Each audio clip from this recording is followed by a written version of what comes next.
अतिशय असंवेदनशील आणि संवादहीन असं जे सरकार आहे त्या सरकारच्या विरोधामध्ये आज संवेदनशील बुलढाणेकरांनी जो मूक मोर्चा काढला होता त्यामध्ये आज आमच्या आधुनिक ताराबाई, सावित्रीबाई आणि साक्षात जिजाऊबी याच्यात सामील झालेल्या आहेत. तर या रणरागिणीकडनं जाणून घेऊया आपण त्यांचं काय म्हणणं आहे.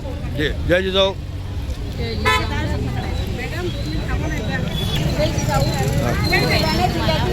जिजाऊ, सावित्री आणि रमाईची लेख आहे. आज आमच्या बुलढाण्यामध्ये मूक मोर्चा निघाला तो अगदी शांततेत पार पाडला. शांततेत पार पाडून जे महिलांना आणि पुरुषांना लाठीचार्ज केला दिल्लीमध्ये तो अगदी चुकीचा आहे. आणि अशा रीतीने जर महिलांच्या मनामध्ये विद्यार्थ्यांच्या मनामध्ये जर भीती असेल तर अशाने मुली बाहेर निघू शकणार नाही. आणि अशाने जर असं केलं तर शिक्षणाचा खरंच मुलींना जे ग्रामीण भागातून मुली शिकायला येतात तर त्यांचे पालक त्यांना शिकू देणार नाही. आणि ते श्रीमंतांसाठी तुम्हाला हे वाटत नाही का हे जे एकदा तुम्ही 12वी 10वी जे आहे ते पास झाल्यावर बेसिक ह्या पुन्हा या परीक्षा ज्याचा की श्रीमंतच मुलं फायदा घेऊ शकतात या परीक्षा का असाव्यात? यात परीक्षा का बंद का करू नये? या परीक्षा नीट सारख्या 12वीमध्ये मेरिट आला, मेरिटवर तो जाईल ना तिकडं. मेडिकल असेल किंवा IIT सारखं असेल त्यासाठी इलिजिबिलिटी टेस्ट आहे.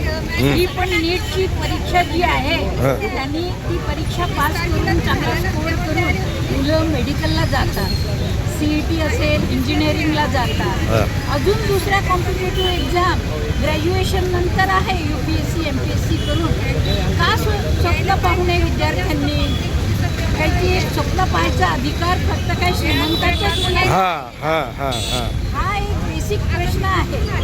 आई वडील असतील, विद्यार्थी असेल ते कुठलं तरी स्वप्न बाळगत असतात आणि त्या स्वप्नांच्या माघारी जात त्यांना या परीक्षा पेपरफुटी या परीक्षेची इतकी फी आणि वारंवार त्या पुढे ढकलल्या जातात, लीक होतात, पुन्हा परीक्षा वर्षानुवर्ष त्या विद्यार्थ्यांचे त्याच्यामध्ये जातात.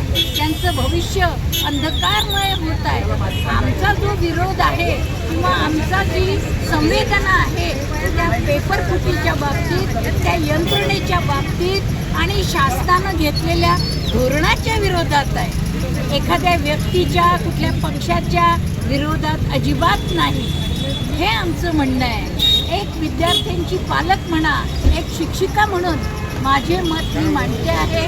माझ्यासोबत ही सावित्रीची लेख. पण तुम्हाला तेच सांगायचा प्रयत्न करते आहे की या परीक्षेमध्ये जो घोळ होतो आहे ती परीक्षावर विश्वास विद्यार्थ्यांचा पालकांचा राहिला नाही आहे. तर त्या परीक्षांवर शासनानं काही चेक ठेवला पाहिजे आणि जे आरोपी आहेत त्यांना दंड केला पाहिजे. आमच्यासोबत सुप्रसिद्ध साहित्यिक ज्यांनी कथा, कविता, कादंबरी, नाटक सर्व साहित्याचे प्रकार हाताळलेले आहेत तर अशा आमच्या डॉक्टर काकडे मॅडम आहेत. तर त्यांच्याकडनं पण जाणून घेऊया त्यांचं काय म्हणणं आहे किंवा साहित्यिक म्हणून तुम्ही काय जबाबदारी.